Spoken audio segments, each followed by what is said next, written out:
에베소서 3장. 이러므로 그리스도 예수의 일로 너희 이방인을 위하여 갇힌 자 된 나 바울이 말하거니와 너희를 위하여 내게 주신 하나님의 그 은혜의 경륜을 너희가 들었을 터이라. 곧 계시로 내게 비밀을 알게 하신 것은 내가 먼저 간단히 기록함과 같으니 그것을 읽으면 내가 그리스도의 비밀을 깨달은 것을 너희가 알 수 있으리라. 이제 그의 거룩한 사도들과 선지자들에게 성령으로 나타내신 것 같이 다른 세대에서는 사람의 아들들에게 알리지 아니하셨으니 이는 이방인들이 복음으로 말미암아 그리스도 예수 안에서 함께 상속자가 되고 함께 지체가 되고 함께 약속에 참여하는 자가 됨이라. 이 복음을 위하여 그의 능력이 역사하시는 대로 내게 주신 하나님의 은혜의 선물을 따라 내가 일꾼이 되었노라. 모든 성도 중에 지극히 작은 자보다 더 작은 나에게 이 은혜를 주신 것은 측량할 수 없는 그리스도의 풍성함을 이방인에게 전하게 하시고 영원부터 만물을 창조하신 하나님 속에 감추어졌던 비밀의 경륜이 어떠한 것을 드러내게 하려 하심이라.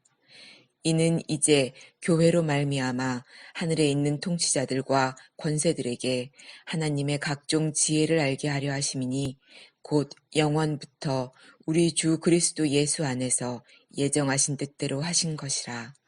우리가 그 안에서 그를 믿음으로 말미암아 담대함과 확신을 가지고 하나님께 나아감을 얻느니라. 그러므로 너희에게 구하노니 너희를 위한 나의 여러 환난에 대하여 낙심하지 말라. 이는 너희의 영광이니라.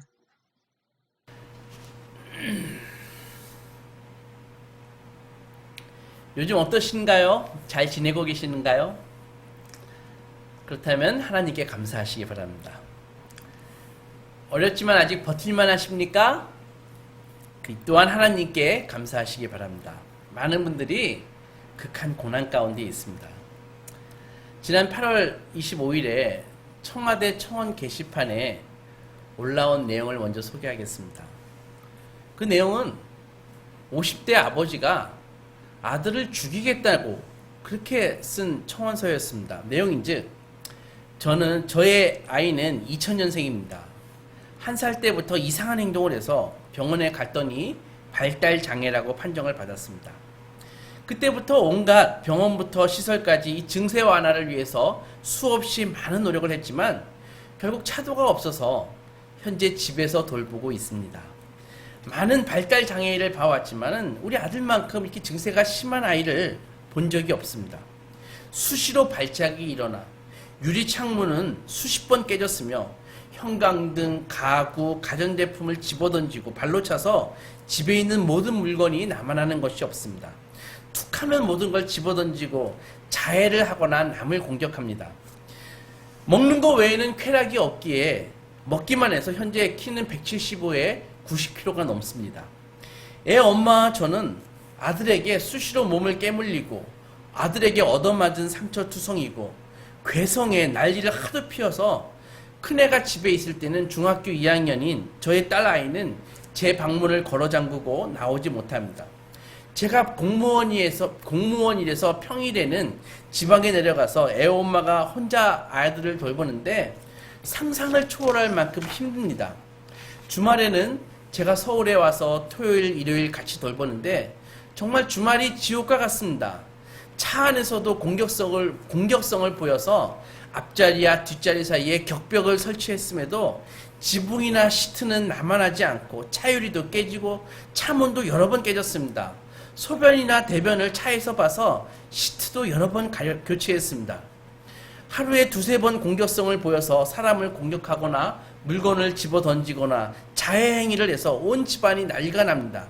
한 번은 유리창에 자기 머리를 박아서 머리가 찢어져서 병원에서 꿰매려고 해도 난리를 쳐서 전신 마취를 해서 수술을 했습니다. 국가에서 시설 좀 만들어 주세요. 저희는 이제 대책이 없습니다. 제가 나이가 더 들어서 내 아들을 감당하지 못할 때는 이제 남아있는 가족을 위해서 저는 저희 큰아이를 죽일 것입니다. 그리고 저도 죽어버릴 것입니다. 저에게 다른 선택이 없습니다. 도와주세요. 이 글을 읽고 너무 가슴이 아파서 정말 눈물이 절로 나는 탄원이었습니다. 이렇게 세상의 기쁨과 고통은 정말 깊고 깊은 것입니다. 이런 분들을 수용할 수 있는 전문적인 시설이 시급히 만들어져야 된다고 생각합니다. 코로나19로 인해서 실물 경제가 타격을 받고 많은 분들이 경제적인 어려움을 겪고 있습니다. 삶의 현장에서 이로 인한 그 피로감과 갈등이 곳곳에서 터져나오고 있는 모습을 어렵지 않게 볼 수 있습니다. 앞에 예에서 드린 정말 깊은 고통의 삶도 있지만 적지 않게 경제적으로 어려운 사람들, 그리고 관계적으로 어려움을 겪고 있는 사람들도 많이 있습니다. 근데 오늘 성경은 모든 사람이 똑같이 겪는 고통이고 고난이지만 성도의 고난은 확실히 다른 무언가가 있다는 것을 우리에게 가르쳐주고 있습니다. 저는 나이가 들어서 시력이 자꾸 떨어지고 있습니다. 어렸을 때는 좌우 둘 다 2.0이어서 그 시각표를 보면 제일 밑에 있는 것도 다 보였는데 지금은 그렇지 못합니다. 그런데 몽고 유목민들의 평균 그 시력은 2.0에서 4.0이라고 합니다. 세상에 4.0이라는 시력이 다 있네요. 근데 그들보다 더 뛰어난 시력을 갖고 있는 사람이 있는데 바로 에스키모인들이라고 합니다. 에스키모인은 평균 5.0에서 6.0의 시력을 갖고 있다고 합니다. 어떻게 그럴 수가 있는지. 그러니까 시력이 좋다는 것은 그만큼 시야가 넓다는 것, 그리고 깊다는 것을 얘기합니다. 그래서 시야가 좁거나 적은 사람보다 더 멀리 있는 것을 보거나 더 넓은 면적을 보게 되는 것이죠. 마찬가지로 성도는 이 고난에 대해서 세상과 다른 시각을 갖게 됩니다. 성도라면. 그 이유는 근본적으로 세상의 삶이 전부인 그 세상의 사람들과 그 세상의 시각으로는 볼 수 없는 확장된 시각을 성도는 볼 수 있기 때문입니다. 그리고 다른 시각, 즉 그 믿음의 시각으로, 확장된 시각으로 고통을 보기 때문에 세상과 고통에 대해서 똑같이 고통을 당하지만 다른 반응을 하는 것입니다. 아미시 공동체를 아십니까? 아미시 공동체? 그들은 이 현대 문명의 삶을 거부하고 미국 그 펜실베니아 그 시골에 모여서 그들은 그 농업과 목축업을 하면서 신앙을 지키는 그런 공동체입니다. 그들은 일단 전기를 지금도 사용하지 않습니다. 그래서 자동차도 없습니다. 그리고 휴대폰과 같은 통신 장비는 물론 없습니다. 그들이 가르치는 것은 성경과 옛날 믿음의 사람들이 쓴 그런 글들, 이런 것들을 가르치는 것이죠. 책을 이용해서. 그리고 근검절약하고 현대 문명권의 사람들과는 결혼하지 않습니다. 교류를 거의 하지 않은 채 살아가는 거의 중세 시대의 삶을 사는 사람들이 아미시 공동체입니다. 지금 미국에 그런 사람들이 살고 있습니다.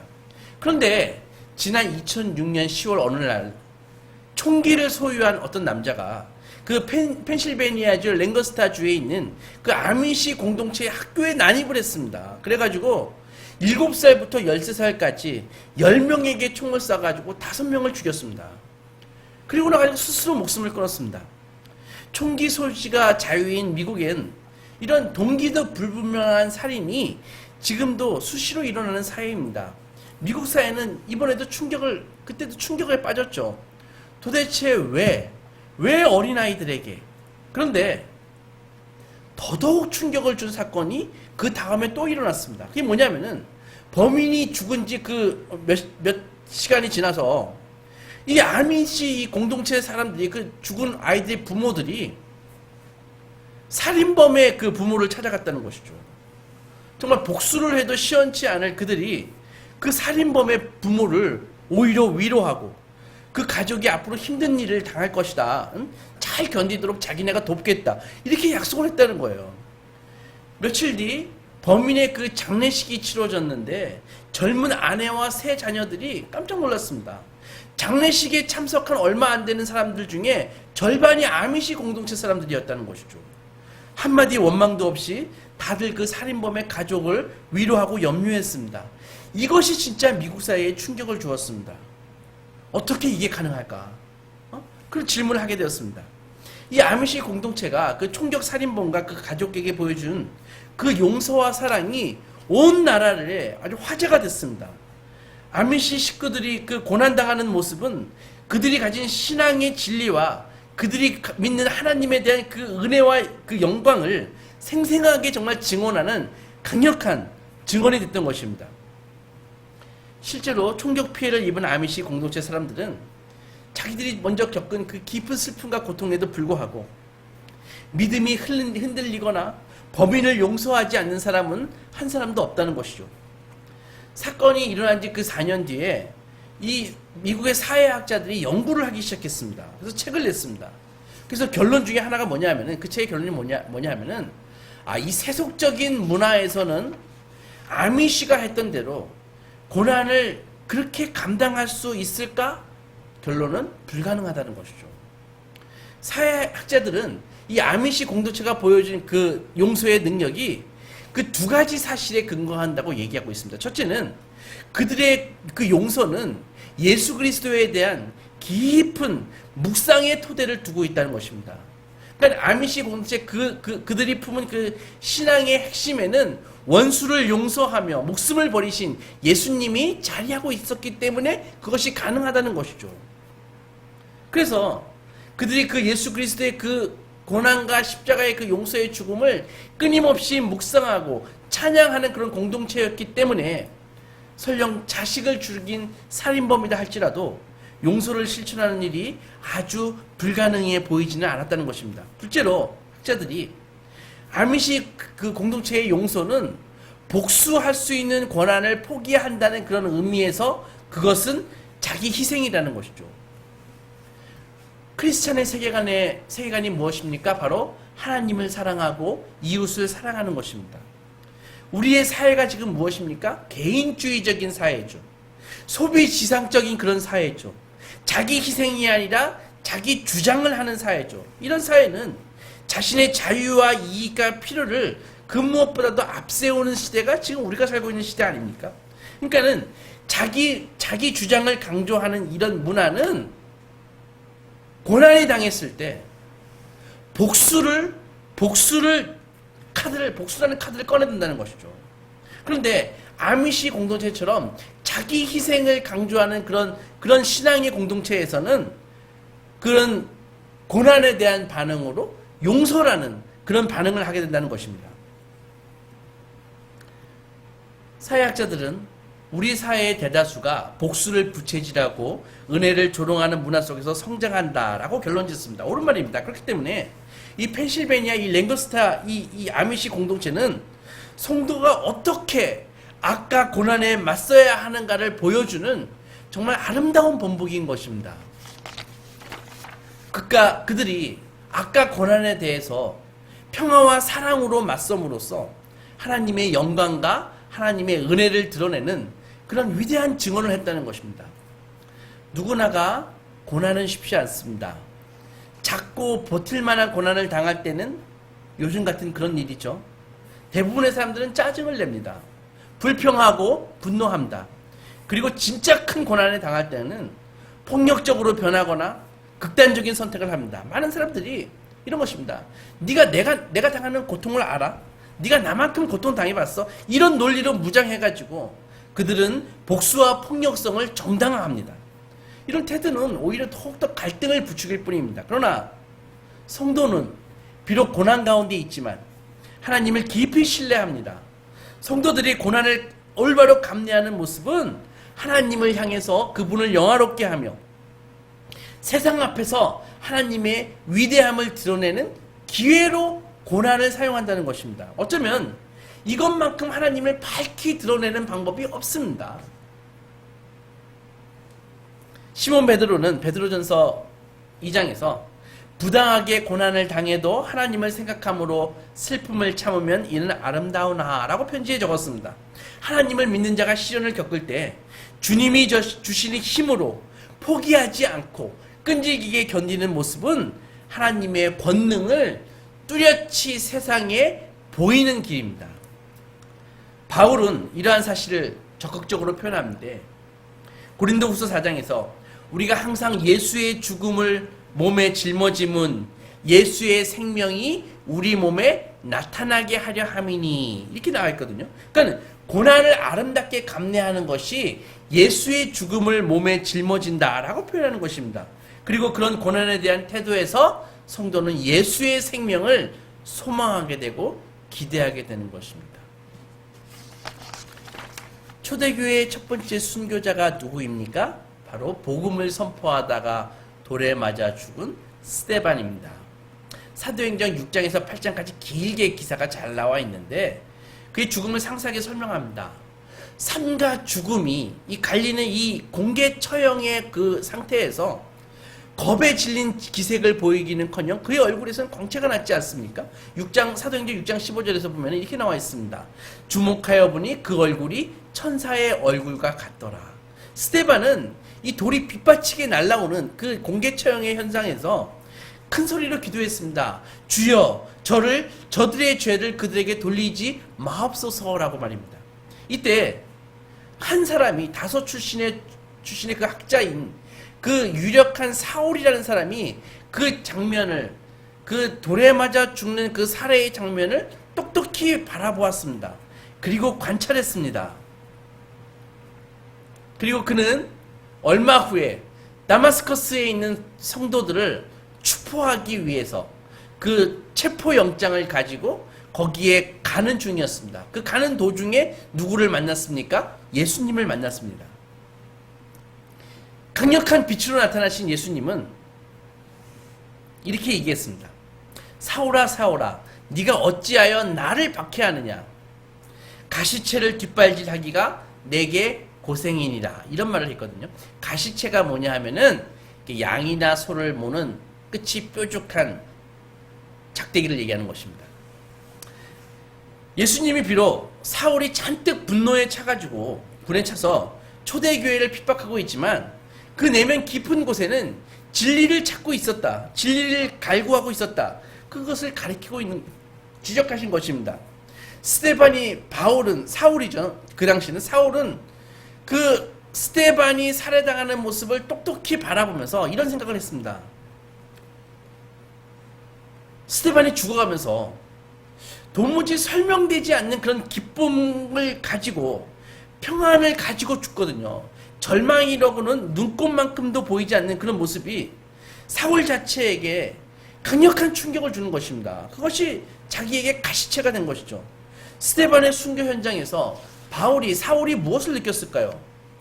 누구나 죽음의 순간은 최고의 고통의 순간이기도 하지만 가장 정직한 순간입니다. 죽음을 앞두고 거짓과 위선의 태도를 보일 이유가 없기 때문입니다. 사울은 생각했습니다. 그런데 어떻게 그 순간에 스데반은 그렇게 평안할 수 있었을까? 평온할 수 있었을까? 자기 인생을 저주하고 죽어도 시원찮을 판에 어떻게 하나님 앞에서 올바른 길을 간다고 그 자는 확신할 수 있었을까? 이런 생각을 했습니다. 어떻게 자기를 죽이려는 사람들까지 용서할 수 있었을까? 아무리 생각해도 사울은 이해할 수 없었습니다. 스데반이 고난을 견디는 모습은 인간의 이해를 초월하는 그런 것이었습니다. 바로 그 점이 사울의 그 여태까지 갖고 있던 그 생각과 사고를 뿌리째부터 흔드는 사건이었죠. 스데반 이후로 줄줄이 교회의 성도들은 순교하기 시작했습니다. 하나님을 향한 깊은 믿음을 가진 성도들은 당당한 모습으로 콜로세움에서 카타콤에서 순교하기 시작했습니다. 죽음을 맞았습니다. 그들을 지켜보던 이들은 도대체 어디서 저런 힘이 나는가 궁금했습니다. 성도들은 고난과 죽음을 이용해 자신들이 믿고 따르는 신앙의 탁월함을 주장한 것입니다. 그들은 이방인들보다 시련을 훨씬 잘 견디었습니다. 오늘 본문에서 바울은 감옥에 갇혀있는 상태입니다. 에베소 교회의 성도들에게 감옥에 갇혀서 편지를 했습니다. 낙심하지 말라고. 누가 누구를 위로하는 것입니까? 밖에 있는 자가 감옥에 있는 자를 위로해야 되는 거 아닌가요?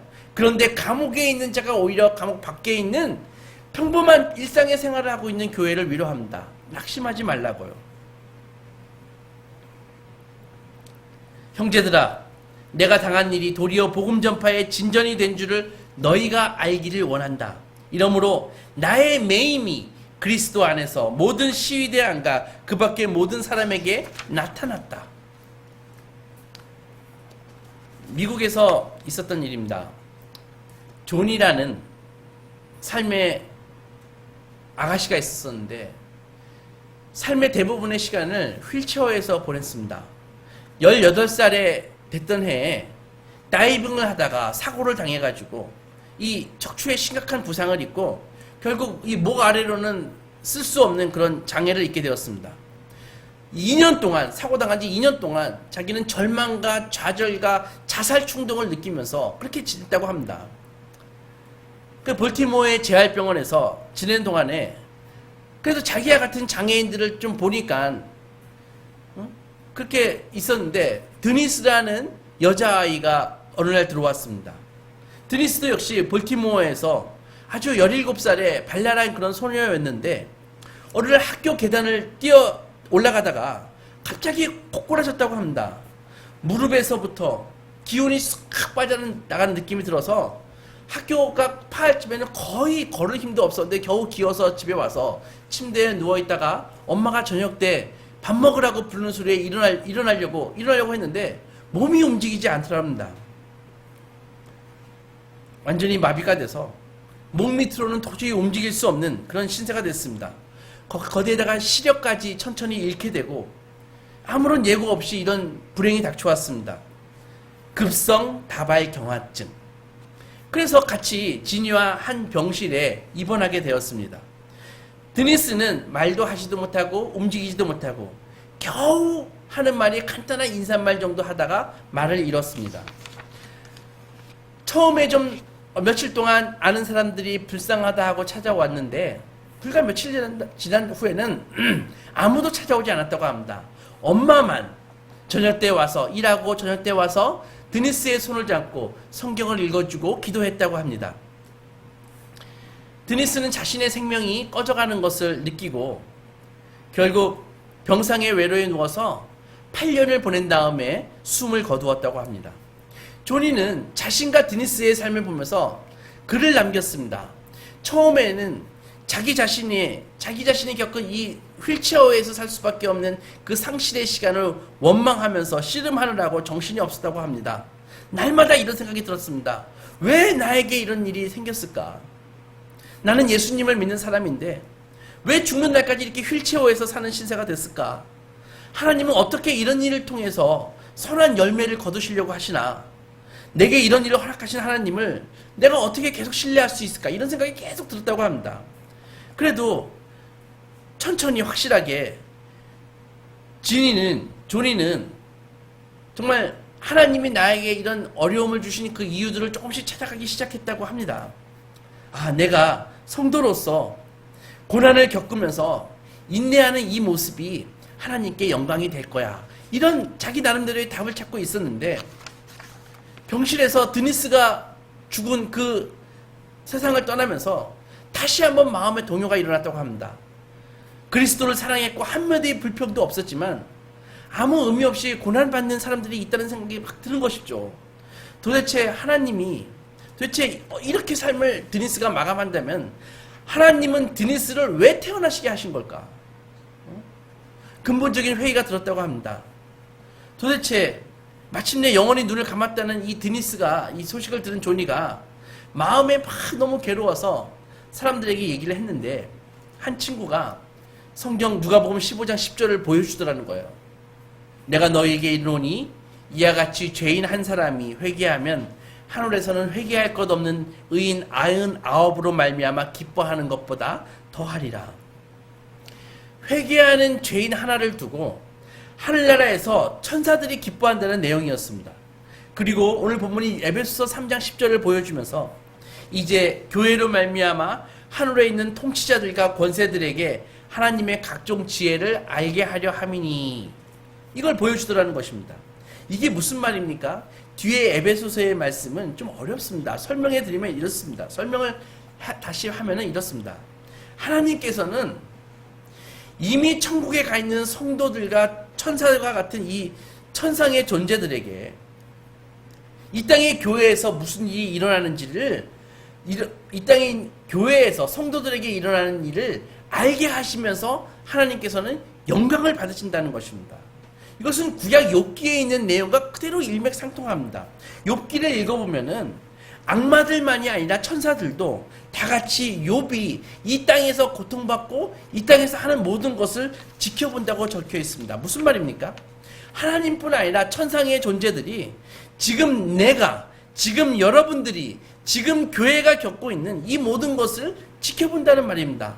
나의 모든 지금 이 행동과 나의 모든 이 행사는 지금 천상의 존재들에게 실시간으로 전송돼가지고 하나님께서 때때로 영광을 받으신다는 것입니다.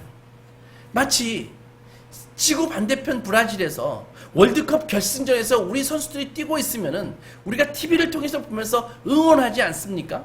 그런 것처럼 말입니다. 이 세상의 세계관은 지금 이 땅이 우리가 보는 이것이 전부라고 얘기합니다.